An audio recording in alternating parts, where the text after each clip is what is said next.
할렐루야. 수요예배에 오신 여러분 환영합니다.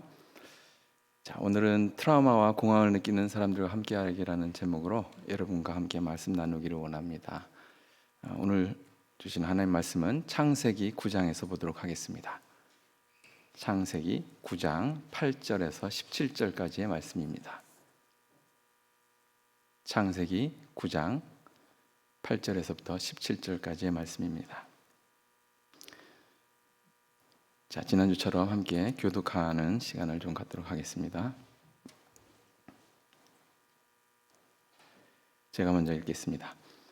하나님이 노아와 그와 함께한 아들들에게 말씀하여 이르시되 내가 내 언약을 너희와 너희 후손과 너희와 함께한 모든 생물 곧 너희와 함께한 새와 가축과 땅의 모든 생물에게 세우리니 방주에서 나온 모든 것 곧 땅의 모든 짐승에게니라.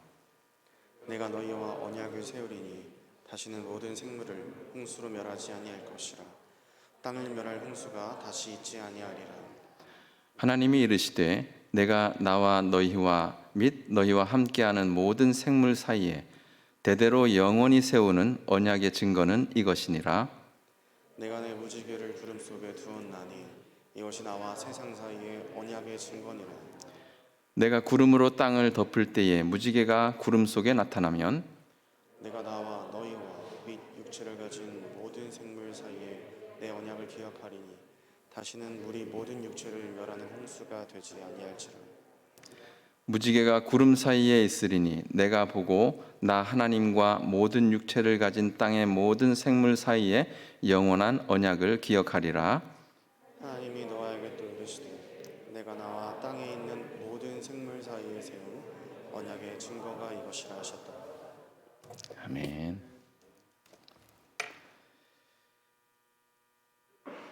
기독교인으로서 노아 방주 이야기를 모른다면 성경을 안 읽어도 너무 안 읽을 것이다 라고 말씀드릴 수 있을 것 같습니다.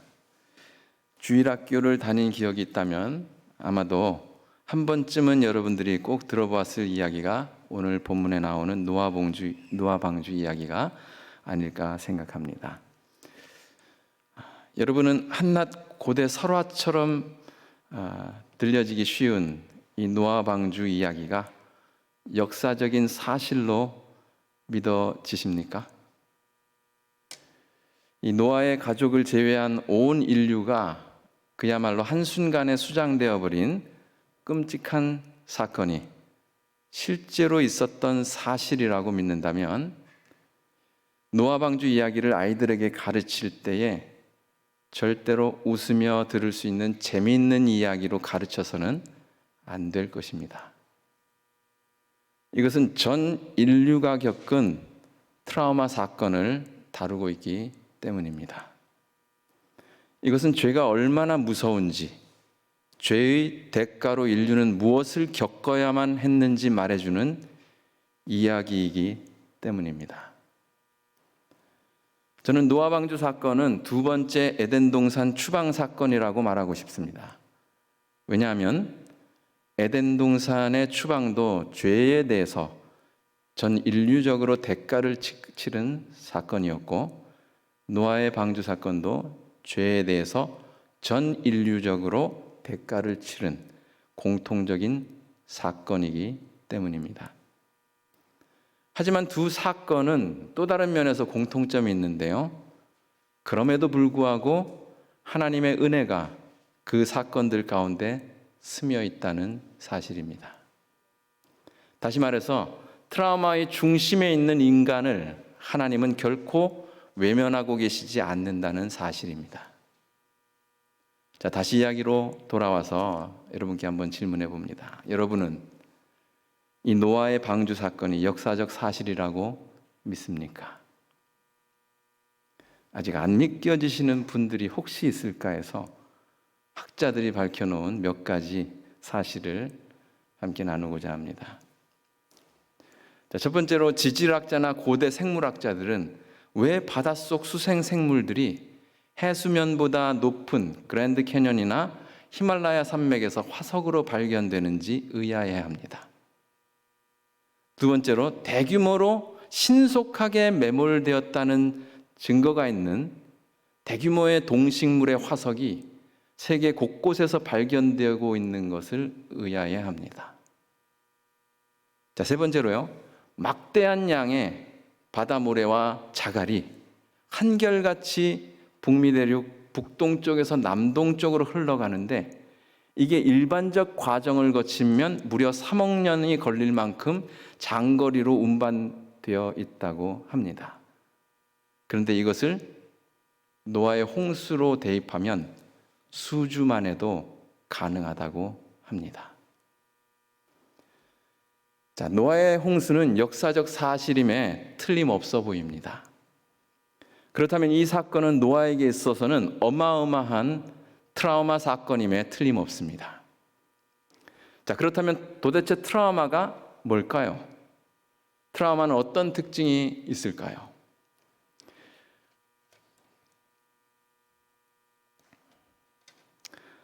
자, 트라우마는 정신적으로 남아있는 상처 또는 흉터라고 말할 수 있습니다. 상담 현장에서 트라우마를 겪고서 찾아오는 내담자들을 대할 때 가장 먼저 파악하는 것 몇 가지가 있습니다. 첫 번째는 이 사람이 안전한가입니다. 현재 상태에서 육체적인 상태는 안전한지, 그리고 그 트라우마 상황이 진행형인지 아니면 완료형인지 파악하게 됩니다. 두 번째로 트라우마 현장과 얼마나 가까이 있었는가 우리는 살펴봅니다. 당사자인지 아니면 관찰자인지, 그리고 관찰자라면 얼마나 가까이 있었는지, 그리고 그 관찰이 현장 관찰인지 아니면 스크린을 통해 본 관찰인지를 우리는 파악합니다. 당사자일수록 훨씬 더 트라우마의 충격은 강하고요. 그리고 현장과 가까이 있으면 가까이 있을수록 훨씬 더 트라우마의 그 충격은 강하게 되어 있습니다. 그런데 노아의 경우는 홍수 사건에 대한 당사자이면서 동시에 관찰자이기도 합니다. 자, 세 번째로 우리가 살펴보는 것은 트라우마 상황이 단회적인지 아니면 반복적인지를 살펴봅니다. 일회적인 아주 큰 충격적인 사건으로 경험하는 트라우마를 우리는 제1형 트라우마라고 구분하고요. 충격적이지는 않지만 강압적이고 폭력적이고 반복적으로 경험하는 트라우마를 우리는 제2형 트라우마다 이렇게 구분합니다. 1형보다는요 2형이 치료가 훨씬 더 어렵습니다. 자, 넷째로 트라우마를 경험한 지 얼마나 지났는가를 우리는 살펴봅니다. 여러분, 트라우마는 경험한 지 72시간이 굉장히 중요한 결정적인 시간입니다. 그래서 만약에 어떤 일로, 트라우마적인 일로 좀 경험해서 어려움을 당한 분이 계시다면 빠르면 빠를수록 가서 위로를 하거나 함께 있어주는 것이 굉장히 중요한 트라우마에 대한 원칙이라고 말씀드릴 수가 있겠습니다. 자, 그런데 노아는 트라우마 경험 자체만으로도 40주야이니 얼마나 무서웠겠습니까?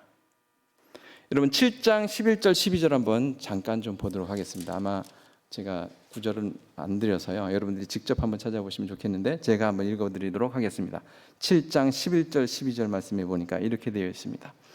노아가 600세 되던 때 둘째 달 곧 그 달 11의 날이라. 그날에 큰 기품의 샘들이 터지며 하늘의 창문들이 열려 40주야를 비가 땅에 쏟아졌더라. 40주야를 밤낮을 가리지 않는다는 뜻입니다. 밤낮을 가리지 않고 한 달을 넘게 비가 쏟아졌다고 이야기합니다. 자, 우리는 매년 여름이면 물난리에 인명사고 소식을 듣게 되는데요. 여러분 직접 이렇게 경험하지는 않았지만 소식을 듣는 것만으로도 여러분들은 끔찍하다고 이렇게 이야기를 우리는 종종 합니다. 그런데 40주야 동안 비가 내렸다면 물살만 보고도 무서움을 느꼈을 것이고 떠내려가는 시체들을 보면 더더욱 무서웠을 것입니다. 어쩌면 하나님께서 그 상황을 아셨기 때문에 방주문을 직접 닫으셨는지도 모르겠습니다. 여러분, 노아 시대의 사람들의 그 상황을 좀 살펴보면 홍수 사건이 의미하는 바를 우리가 좀 더 깊이 이해할 수가 있습니다. 성경에 따르면 노아는 950세에 죽었다고 말하고 있고, 당대의 사람들 대부분이 900세를 넘어 1000년에 가까운 나이에 죽었다고 말하고 있습니다. 과연 그때 사람들이 생각하는 죽음과 지금 우리가 느끼는 죽음의 무게가 같았을까요? 우리는 식구나 가까운 사람들이 죽음을 맞이했을 때 이렇게 말합니다. 우리 잠시 후 천국에서 만나자고 장례식에서 종종 언급합니다. 하지만 1000년을 사는 사람들이 지금처럼 죽음이 잠시 후에 느껴지는 것처럼 그렇게 느껴졌을까요? 우리는 초등학교 때부터 노후 준비를 위해서 수능을 준비하며 애쓰며 살아갑니다. 그만큼 인생이 짧습니다. 그런데 그들은 800년 동안 신나게 살다가 나머지 100년 노후 준비에도 늦지 않을 것 같습니다. 자, 이렇게 죽음에 대해서 멀게 느껴지는 삶을 살면서 거기에 성경은 또 하나 더합니다. 하나님을 모르는 삶을 살다 보니 그 젊은 기력들이 거룩하기보다는 죄악으로 가득한 삶을 살게 된 것입니다. 창세기 6장 5절에서 7절 말씀 한번 같이 읽어보도록 합시다. 창세기 6장 5절에서부터 7절까지의 말씀입니다. 한번 읽어봅시다. 시작. 여호와께서 사람의 죄악이 세상에 가득함과 그의 마음으로 생각하는 모든 계획이 항상 악할 뿐임을 보시고 땅 위에 사람 지으셨음을 한탄하사 마음에 근심하시고 이르시되 내가 창조한 사람을 내가 지면에서 쓸어버리되 사람으로부터 가축과 기는 것과 공중의 새까지 그리하리니 이는 내가 그것을 지었음을 한탄함이니라 하시니라. 자, 그렇기 때문에 대부분의 사람들이 900년이 넘는 삶을 살 동안 죽음을 생각하지 못하고 죄악으로 가득한 세상을 만들어버렸으니 어쩌면 홍수 심판은 자연스러운 현상이었는지도 모릅니다. 900년 이상 살았다는 것은 지금처럼 노화가 빠르다는 것도 아니고 지금처럼 질병이 많지 않았다는 것을 상징하기도 합니다. 900년 동안 살았다는 것은 젊은 시절이 지금과는 상상할 수 없을 정도로 길었다는 것을 유추할 수도 있습니다. 죽음을 기억해야 하나님을 생각하고 거룩해질 수 있는데 죽음을 생각하는 나이가 900년에 가까이서야 생각하게 된다는 것입니다. 자, 이런 사람들에게 갑작스런 죽음이라는 이 노아 홍수 사건은 트라우마 중에 트라우마라고 말할 수 있는 것입니다. 저나 여러분이나 언제 죽음이 찾아올지 남은 기간이 어느 정도 있는지 우리는 예측하면서 살아갑니다. 근데 그들이라고 달랐을까요? 그렇죠? 제 나이를 따져보면 한 30년 더 살 것 같아요. 40년 더 살 것 같습니다. 여러분은 여러분 나이 따위로 50년 이상 사시는 분들도 계시겠고, 뭐 가는 나이는 다 정해져 있지 않지만 우리는 언제쯤 가겠다라는 것을 예측하고 살아갑니다. 근데 그 사람들이라고 달랐을까요? 그런데 우리가 느끼는 그 삶과 죽음, 그리고 그들이 느꼈을 삶과 죽음은 완전히 좀 다른 게 아닌가 우리는 생각하게 됩니다. 자, 그들에게는 멀게만 느껴지는 그 죽음이라는 것입니다. 그런 의미에서 그 사람들에게 다가온 갑작스런 죽음이 주는 이 충격이 얼마나 컸을까요? 그것이 바로 노아가 느꼈을 충격인 것입니다. 사랑하는 성도 여러분, 우리는 매스컴에서 공황장애니, PTSD니 이런 이야기들을 참 많이 듣고 있는 시대에 살고 있습니다. 정말 많은 분들이 공황장애로 힘들어하고 그리고 외상 후 스트레스 장애로 힘든 삶을 살아가고 있습니다. 공황이 뭘까요? 트라우마가 뭘까요? 죽음을 기억하라는, 위험을 대비하라는 몸이 주는 충격이 바로 공황이고 트라우마인 것입니다. 상담을 진행하다 보면 공황이 있거나 트라우마로 어려움을 겪는 분들을 종종 만나게 되는데요. 대부분 충격 때문에 예민해지신 분들이 참 많습니다. 예민한 성격은 이런 충격으로 인해서 오기도 하지만 성격적으로 형성되기도 합니다.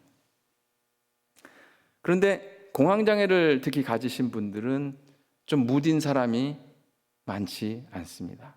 대부분 성격적으로 그리고 충격으로 인해서 예민하신 분들이 참으로 많습니다. 별것 아닌 것 아닌 것이지만 그럼에도 불구하고 쉽게 놀라기도 하고요. 또 트라우마를 겪은 사람들은 그 사건의 생생한 기억이 재현되어서 사람을 힘들게 하기도 합니다. 내 정신이나 이성은 그러지 않기를 원하는데 내 몸은, 내 두뇌는 자꾸 예민하게 반응하게 되는 것입니다.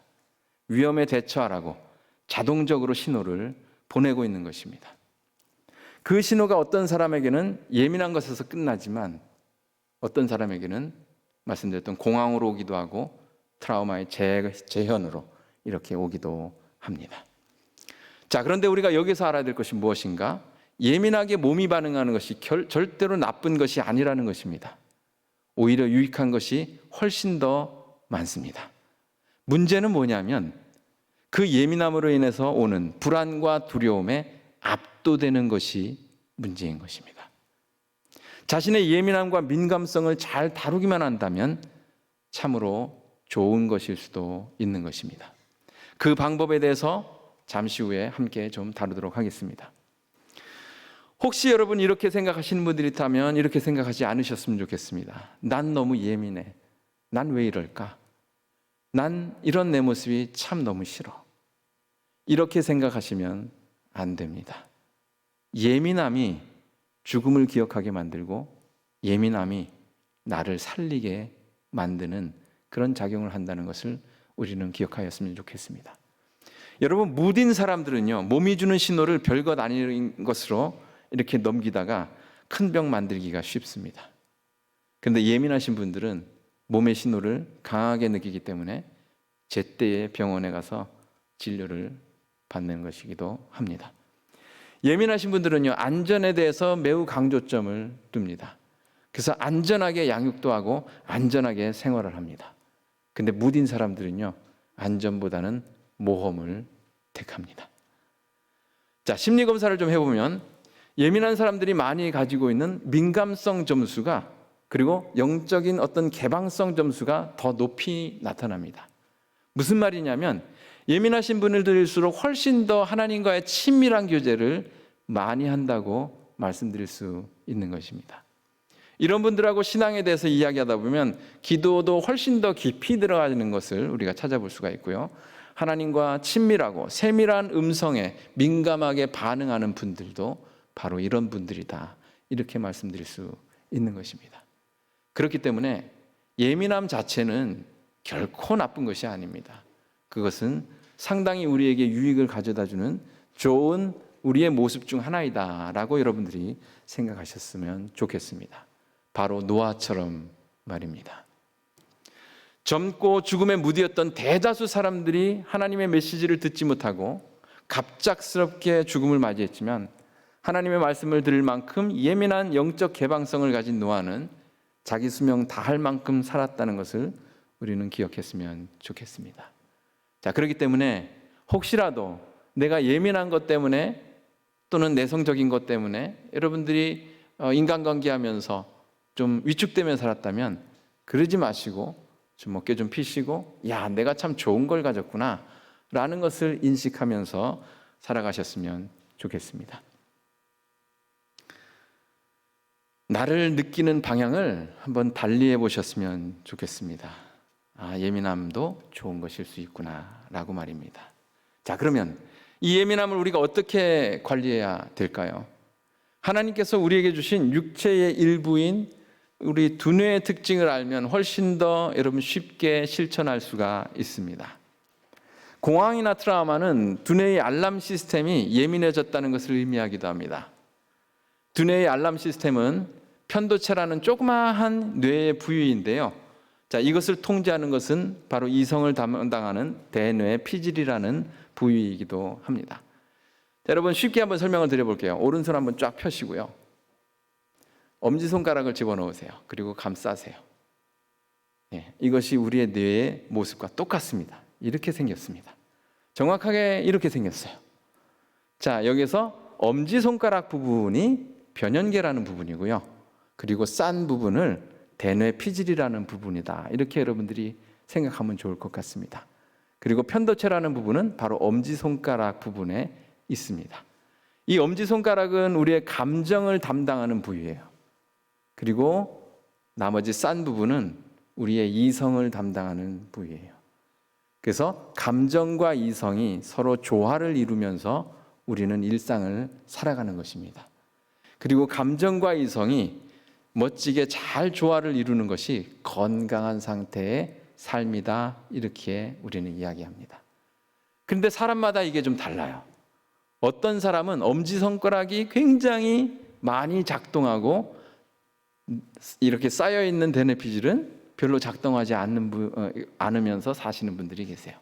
바로 이런 분들이 공황이나 이런 트라우마를 경험하신 분들이라고 말씀드릴 수가 있겠습니다. 무딘 분들은 어떨까요? 반대죠. 감정을 좀 쓸 땐 써야 되는데 못 쓰고 이성만 쓰는 것이에요. 그래서 이 두 개가 조화롭게 활용하면서 사는 것이 굉장히 중요하다고 말씀드릴 수가 있겠습니다.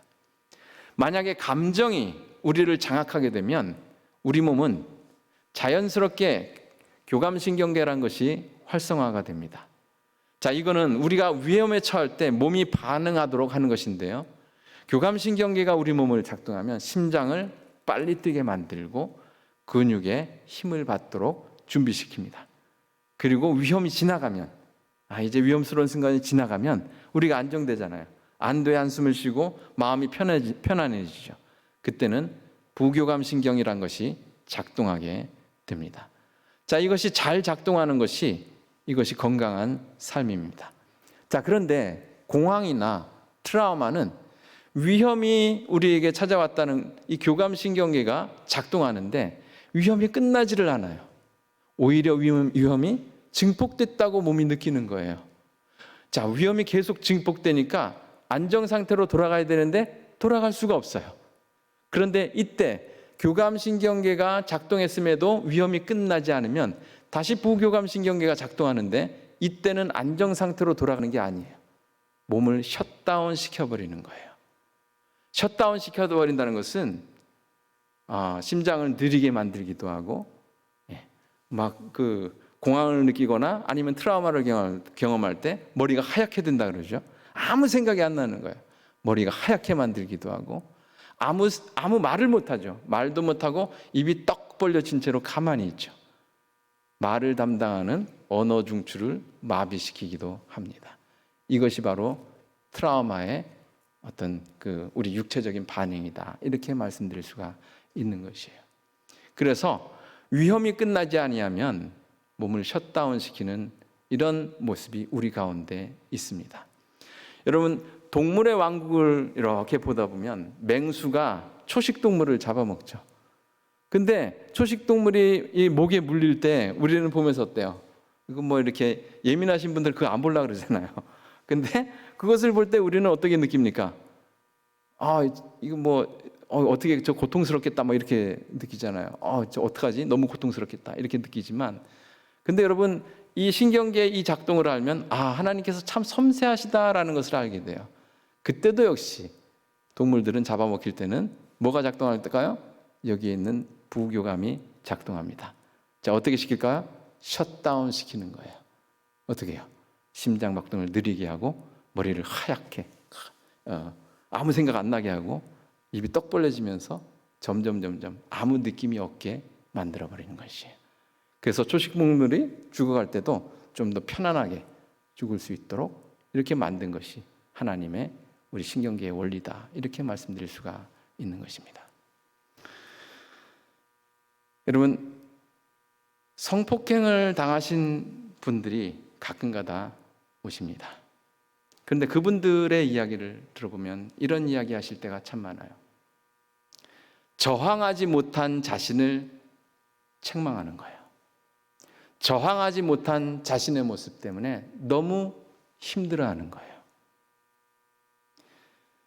여러분, 트라우마를 경험하면서 식구를 잃은 사람들도 있어요.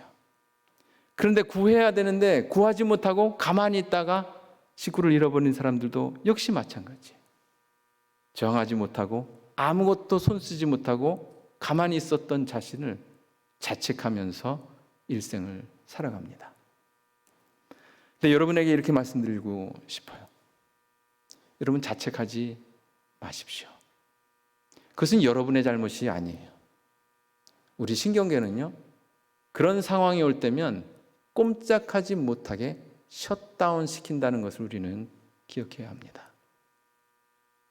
그런 자동적인 어떤 현상을 우리의 죄책감으로 돌리면서 힘들게 가셔서는 안 될 것입니다. 그래서 여러분, 오늘 이 말씀을 통해서 자유함을 좀 가지셨으면 좋겠습니다. 너무 자책하지 마십시오. 여러분들이 만약에 이 셧다운에 들어가지 않고 만약에 여러분들이 거기에서 반항했다면 여러분들은 죽을 수도 있습니다. 이것은 어찌 보면 우리가 살기 위해서 그리고 우리가 생명을 유지하기 위해서 하나님께서 만들어 놓은 자연스러운 현상이다. 이렇게 여러분께 말씀을 드려보고 싶습니다. 자, 공황장애는 조금 다릅니다. 지금까지 말씀드렸던 것은 제1형 트라우마라면 공황장애는 제2형 트라우마로 찾아오는 경우가 참 많습니다. 그래서 단회적인 대형 사건보다 반복적인 불안과 스트레스에 노출되어서 더 이상 몸이 그 스트레스를 감당하기 어려워지거나 불안이 꽉 찬 상태에서 쇼크를 주는 어떤 사건을 경험하게 되면 단순한 공황을 넘어서 이제는 공황 발작을 경험하게 됩니다. 가슴이 쪼여오고요, 가슴에 통증을 느끼기도 하고 심장 박동이 매우 빨라집니다. 손발이 저리고 땀이 나면서 마치 영혼이 떠나가는 것 같은 어지러움을 느끼게 되고요, 숨이 막혀서 이제라도 곧 죽을 것 같은 경험을 하는 것이 바로 공황 발작이라고 하는 것입니다. 그리고 한번 시작된 그 공황 발작은 반복적으로 나타납니다. 재미있는 것은 아니지만 우리가 알아야 될 것은 병원에 가서 진찰을 하고 아무리 찍어봐야 공황에 대한 어떤 육체적인 소견은 발견되는 것이 아무것도 없다는 것입니다. 혹시라도 공황장애로 힘들어하시는 분이 계시다면 여러분, 공황장애 자체만으로 사망을 경험한 사람은 아무도 없습니다. 죽지 않습니다. 그것이 위로가 되지 않는다는 것을 알고 있지만 그러나 죽을 것 같지만 그러나 공황 자체로는 죽지 않는다라는 것을 우리가 알고 넘어갔으면 좋겠습니다. 자, 트라우마 사건을 당하신 분들은요, 끊임없이 불쑥불쑥 들어오는 그 생생한 기억과 감정 때문에 힘들어합니다. 그리고 공황으로 힘들어하신 분들은 언제 다시 그 공황을 경험할지 몰라서 두려워하면서 힘들어합니다. 자, 그럼 어떻게 해야 할까요? 하나님은 노아가 느꼈을 공포와 두려움을 너무나도 잘 아셨습니다. 하나님은 트라우마가 노아에게 어떤 영향을 미칠지 잘 아셨습니다. 본문의 말씀을 살펴보면 하나님은 무지개로 하나님의 약속을 강조하시면서 반복적으로 사용하시는 단어가 하나 있습니다. 우리 다시 한번 본문을 좀 읽어보기를 원합니다. 9장 8절에서부터 11절부터 읽으면 되겠네요. 11절에서부터 17절까지 한번 읽어볼까요? 11절부터 17절 한번 읽어봅시다. 시작. 내가 너희와 언약을 세우리니 다시는 모든 생물을 홍수로 멸하지 아니할 것이라. 땅을 멸할 홍수가 다시 있지 아니하리라. 하나님이 이르시되 내가 나와 너희와 및 너희와 함께하는 모든 생물 사이에 대대로 영원한 세우는 언약의 증거는 이것이니라. 내가 내 무지개를 구름 속에 두었나니 이것이 나와 세상 사이의 언약의 증거니라. 내가 구름으로 땅을 덮을 때에 무지개가 구름 속에 나타나면 내가 나와 너희와 및 육체를 가진 모든 생물 사이에 내 언약을 기억하리니 다시는 우리 모든 육체를 멸하는 홍수가 되지 아니할지라. 무지개가 구름 사이에 있으리니 내가 보고 나 하나님과 모든 육체를 가진 땅의 모든 생물 사이에 영원한 언약을 기억하리라. 하나님이 노아에게 또 이르시되 내가 나와 땅에 있는 모든 생물 사이에 세운 언약의 증거가 이것이라 하셨더라. 자, 여러분, 반복적으로 나타나는 하나의 단어가 있어요. 뭡니까? 언약. 또 하나가 있죠. 바로 구름이라는 단어입니다. 노아에게 있어서, 홍수를 경험한 노아에게 있어서 구름은 이제 더 이상 아름답거나 식물을 경작하기 위해 필요한 고마운 비를 주는 대상이 아닙니다. 노아에게 있어서 구름은 공황 발작을 일으키기에도 충분하고, 그 구름만 보면 온몸이 얼어붙기에도 충분한 공포의 대상이었다는 것입니다. 그 사실을 너무나 잘 아시는 하나님은 공포의 대상인 바로 그 구름 속에 무지개를 두셨다는 것을 우리는 기억해야 합니다. 내가 여전히 두렵고 떨리지만, 그래서 공황 발작이 일어나고 몸이 얼어붙고 있지만, 그 공포의 중심에 하나님이 계시다는 것을 강조하고 있는 것입니다. 무지개가 뜨는 한 더 이상 구름은 공포의 대상이 아니라 내가 함께한다는, 하나님이 주시는 안정감을 가지고 바라볼 수 있는 대상이 될 수 있다는 것입니다. 만약 노아가 나는 더 이상 구름이 있는 하늘을 보기 싫으니 이제부터 나는 동굴 속에서만 살 거야 라고 한다면 어떨까요?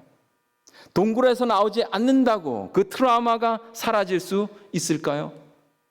그럴 수 없다는 것입니다.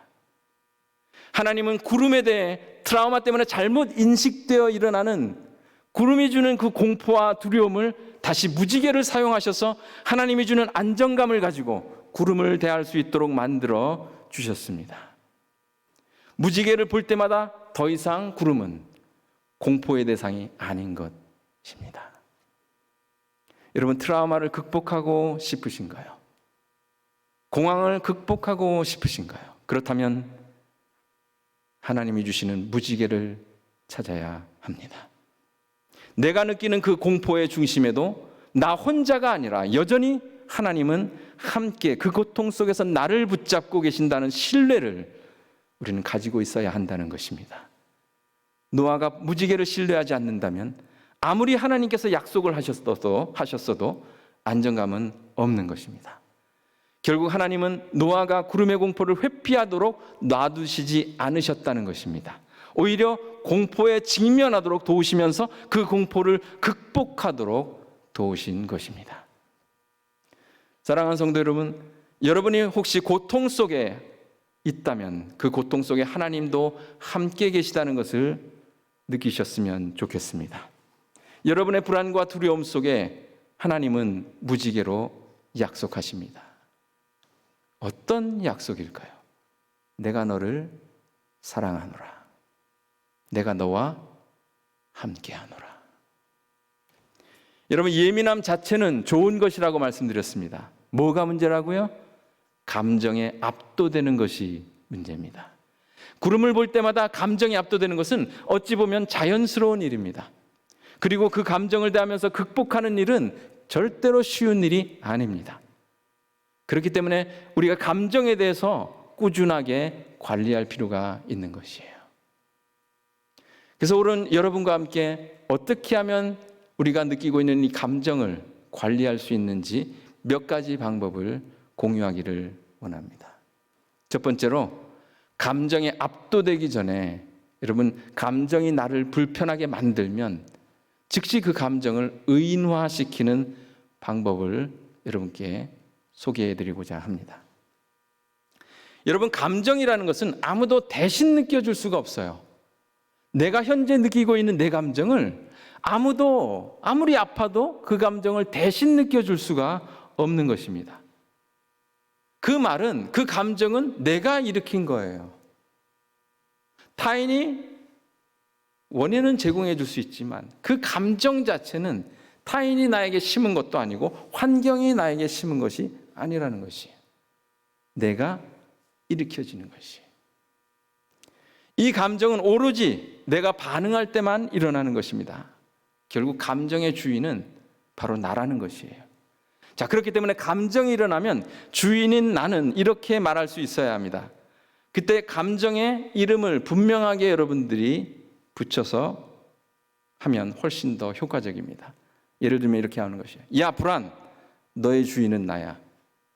너 때문에 나 오늘 하루 망치고 싶지 않아. 여기서 이제 그만. 한번 해보시면 효과가 있습니다.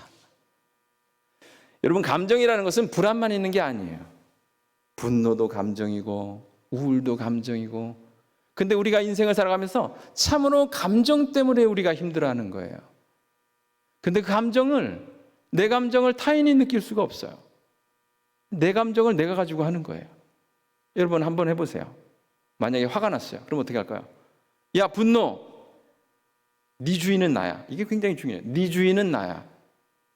나 너 때문에 오늘 하루 망치고 싶지 않아. 여기서 이제 그만. 이라고 여러분들이 하시는 거예요. 제가 아까 말씀드렸죠? 자, 여러분 엄지손가락이 뭐라고요? 변연계. 이것은 감정을 다루는 거예요. 자, 겉에는 뭘까요? 대뇌피질. 이건 이성이에요. 근데 재밌는 것은 감정이 장악하면 이성이 꼼짝을 못해요. 근데 이성이 장악하면 감정이 꼼짝을 못해요. 그렇죠? 여러분 화가 많이 났는데 이성적으로 생각하는 사람 봤어요? 그런 사람 없어요. 지금 이렇게 여러분들이 진지하게 듣고 있는데 감정으로 막 이래요? 아니잖아요. 그래서 감정과 이성은 이거는 하나가 장악하면 하나가 안 되는 거예요. 자, 그래서 어떻게 하는 거예요? 감정이 올라오면 얘가 장악한 거예요. 그걸 다시 찾아오는 거예요. 그게 의인화예요. 아시겠죠? 지금 쓰는 방법이에요. 자, 대뇌피질을 가지고 의인화로 쓰는 거예요. 감정, 네 주인은 나야. 다시 이성이 감정을 좀 통제하는 거예요. 네 주인은 나야. 나 너 때문에 오늘 하루 망치고 싶지 않아. 여기서 이제 그만. 처음에는 안 되죠. 그러나 됩니다. 정말 됩니다. 저는 가끔 씁니다. 가끔 씁니다. 화가 날 때도 쓰고요. 뭐 이럴 때 저럴 때도 씁니다. 근데 효과가 있어요. 그래서 상담을 진행하면서 이 방법을 주로 사용해 보라고 이렇게 권면합니다. 근데 사용해 보신 분들은 효과가 있어요 라고 이렇게 말합니다. 근데 여러분 그렇게 하고 나서 그 다음에 뭐 해야 되는가? 물 한 잔 마시세요. 이게 상징적으로도 굉장히 좋아요. 내 감정의 불을 끄는 거예요. 그래서 이렇게 감정을 향해서 의인화시키고 물 한 잔 마시는 이 방법을 여러분께 첫 번째 방법으로 소개를 해드립니다. 두 번째 방법 여러분들에게 소개해드리고자 해요. 트라우마나 공황으로 벗어나려면요, 안정된 대상과 지속적으로 관계하는 것이 굉장히 중요합니다. 안정된 대상. 그 말은 안정감을 주는 대상하고 지속적으로 관계하는 거예요.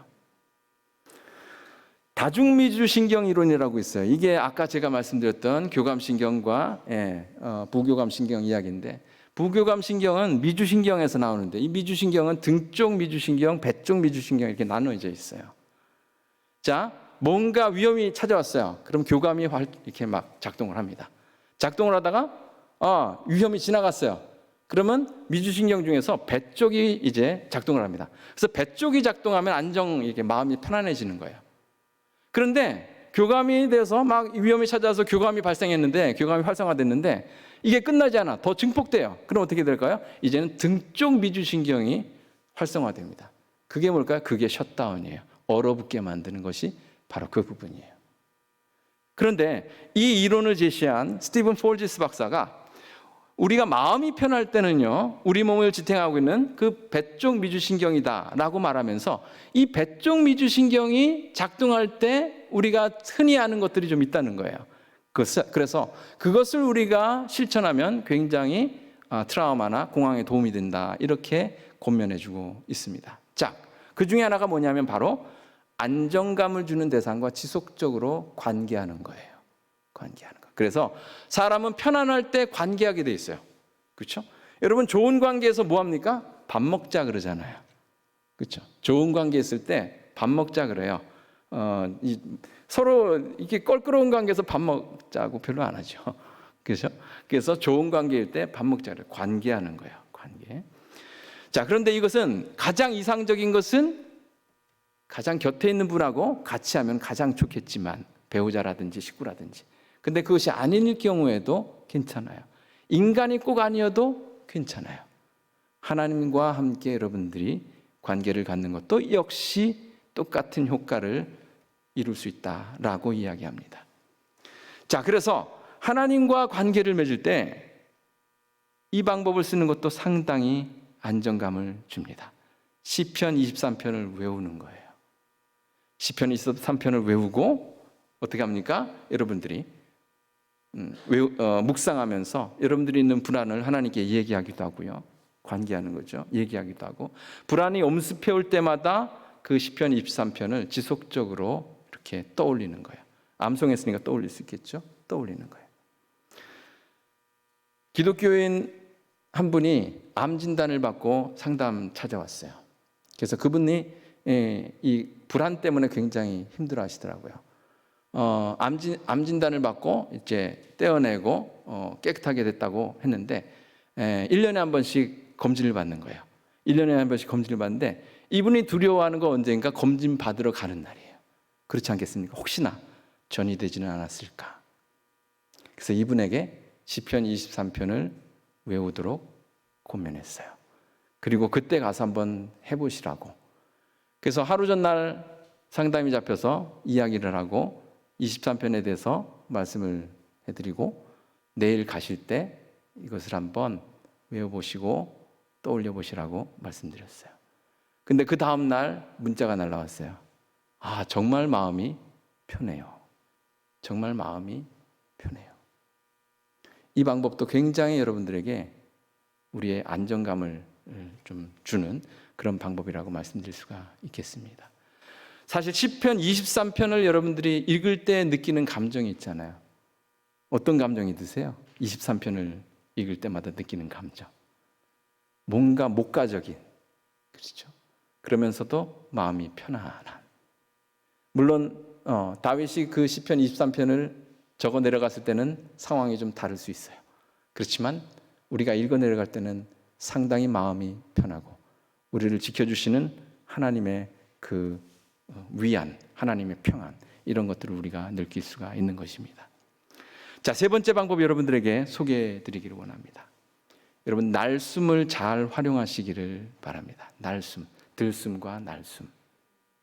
학자들은 밝혀놓기를 들숨은 교감신경계하고 연관되어 있고요, 날숨은 배쪽 미주신경과 연관되어 있습니다.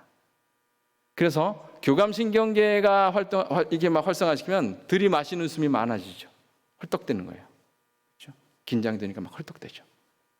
자, 그런데 여러분, 마음이 편안할 때는 날숨이 훨씬 더 깁니다. 그래서 여러분들이 혹시라도 호흡을 이렇게 안정된 모습에서 좀 하실 때는 좀 내쉬는 숨을 길게 하시면 좋습니다. 자, 그런데 일부러 여러분들이 호흡을 갖다가 날숨이 좋대 하고서 쉴 때마다 이거를 인식하고 하면 얼마나 불편해요. 그렇죠? 그래서 좋은 방법을 여러분들에게 소개하려고 합니다. 가장 날숨의 가장 좋은 방법은 찬양입니다. 여러분, 찬양하는데 들숨하면서 찬양하나요? 아니죠. 찬양을 하면 할수록 날숨만 쓰는 거예요. 계속 들으시는 건 짧게 들으시면서 계속 불러야 돼. 그렇죠? 그래서 찬양이 가장 좋은 날숨의 방법이에요. 또 다른 하나가 있어요. 기도예요. 통성 기도입니다. 여러분, 통성 기도하는데 계속 얘기하잖아요. 그렇죠? 하나님 앞에 주님 은혜를 주십시오. 자비를 우리에게 베풀어 주세요. 계속 기도하잖아요. 그때 어때요? 뭐 들으시면서요? 하나님 막 이러면서 들으시면서요? 아니잖아요. 그렇죠? 계속 내쉬죠. 자, 그래서 찬양과 기도가 날숨과 관계 있어요. 하면 할수록 여러분 굉장히 마음이 편해집니다. 여러분께 말씀을 정리하기를 원합니다. 공황과 트라우마는요, 죽음을 기억하라는, 위험에 대비하라는 몸이 주는 메시지입니다. 공황이 있다고, 트라우마가 있다고, 예민하다고 결코 나쁜 것은 아닙니다. 다만 감정의 홍수에 빠지지 않도록 하는 것이 중요하다라고 말씀드릴 수가 있겠습니다. 자, 우리는 공황과 트라우마로 두려워할 수 있습니다. 하지만 하나님은 그 중심에 나와 함께 하신다는 사실을 신뢰해야 합니다. 하나님은 결코 공황과 트라우마를 우리가 회피하도록 놔두시지를 않으십니다. 오히려 직면하도록 도우시고 그 공포를 극복하도록 도우십니다. 여러분께 알려드린 몇 가지 방법들을 통해서 두려움에 빠지기보다는 극복하면서 여러분 하나님과 함께 즐거워하는 그런 삶이 되시고 또 성탄이 되시기를 주님의 이름으로 축복합니다. 함께 잠깐 기도하겠습니다. 존귀하신 하나님, 우리 삶에 함께 하시는 하나님을 찬양합니다. 하나님, 때로 우리에게 기쁨도 주시고 즐거움도 주시지만 하나님, 우리가 때로는 어려움을 겪고 트라우마를 겪기도 하고 하나님, 공황상의 상태에 빠지기도 합니다.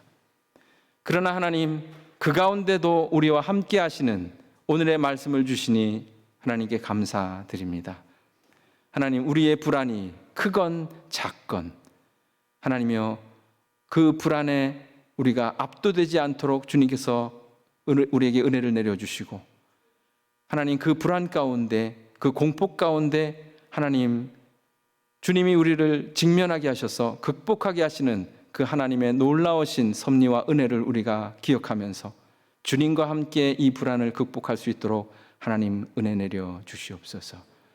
하나님, 참으로 공황으로 아버지 힘들어하시는 분이 계십니까?